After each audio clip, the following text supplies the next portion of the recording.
what's up mga kagala kapadyak? Magandang umaga po ulit sa inyong lahat.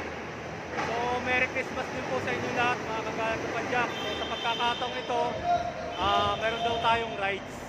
So, pupunta daw tayo sa may Boso-Boso. Yan, so, yun po mga kagala, yan. Sila po yung mga kasama natin sa rides. Ate Len, si Ate Jess,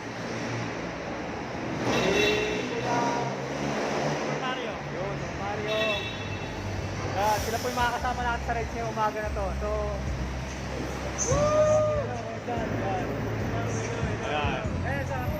So tara mga kapadyak kagala, simulan mo na po natin ating paglalakbay kasama sila.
A few moments later. So what's up mga kagala, mga kapadyak. So yun, dumaan lang kami ng Boso-Boso, pero ang totoo talaga niyan, dito kami tutuloy sa Bunturan Falls, dito sa may Kalawis Antipolo, yan. Ayan, kitang-kita, yan. Ayan yung mga kasama natin, yan. Yan yung mga kasama nating kagala at kapadyak na nagpunta dito. So napakaganda po ng lugar na to, yan.